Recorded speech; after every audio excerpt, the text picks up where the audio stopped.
Hey guys, Jordan here. In this video, I'm going to be giving my thoughts on the DJI RC Pro controller. So let's get into it.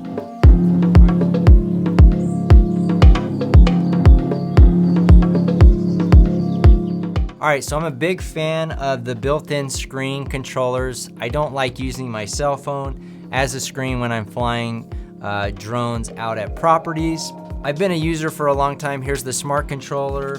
And the biggest reason why I got it, honestly, was to do screen recordings of my flights for videos that I make and instructions for our team. And I found that, the controller does a great job at that. Now, from a screen recording perspective, the RC Pro is a bit of an upgrade from the smart controller. The smart controller does 720p. This one does 1080p. To be exact, it's 1920 by 1040. On the screen recordings that I was doing, so it's a little bit different than 1080p, but close enough. But yeah, I do like the controller. I do like how they moved the ports from the top to the bottom. For me, there isn't that many changes from the smart controller to the RC Pro. They do have a few upgrades like I mentioned before, but it's still somewhat of a bit of a process. The thing that I don't like about the smart controllers or the RC Pro is if you fly multiple drones like I do, and this probably isn't a big problem for most of you guys might have one drone that you fly all the time. I like to fly a whole bunch of different drones, the Mini 2, the Air 2S, the Mavic 3. I like to kind of get a test different drones, and it's just annoying having to pair. You would think you could pair multiple drones with these controllers and then it knows which one is on and it connects to the controller versus every single time having to pair one. So that's really the only downside to these controllers. In addition to, if you're in an authorization zone, then you got to make sure that you're tethered to your cell phone. I think this one might be able to have service put in. I think there's an option for this one.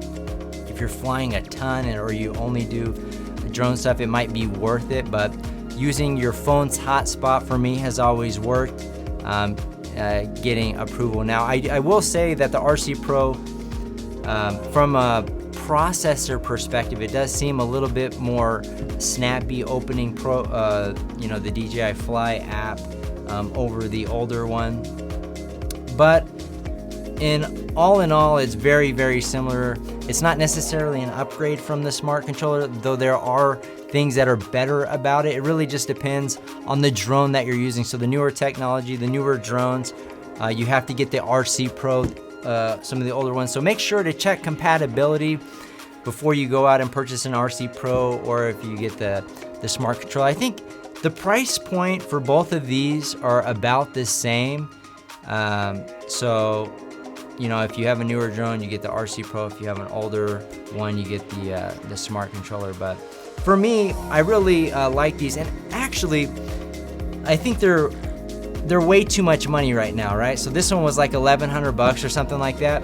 I pre-ordered the Mini 3 because honestly, that's my favorite drone to fly. And I think that drone is going to be likely my favorite go-to drone out there. And I got this. I guess it's a smart controller for that drone, so it's a little bit of a, it's got the built-in screen. So I'll be putting out videos once I get that one. I think it comes out in a month. I pre-ordered it the same day. So if you want to see those videos on the other screen that is not as expensive as these ones, then make sure to subscribe.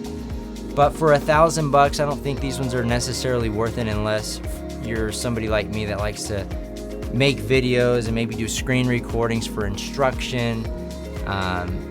Using your cell phone isn't, it's not worth $1,000 for most people to go out versus using the DJI Fly app on their cell phone. So anyways, that's it. If you got value out of this video, hit the like button. If you like real estate photography like I do, subscribe to this channel as I put out consistent content all around real estate photography. And as always, thanks for watching. We'll see you guys on the next one.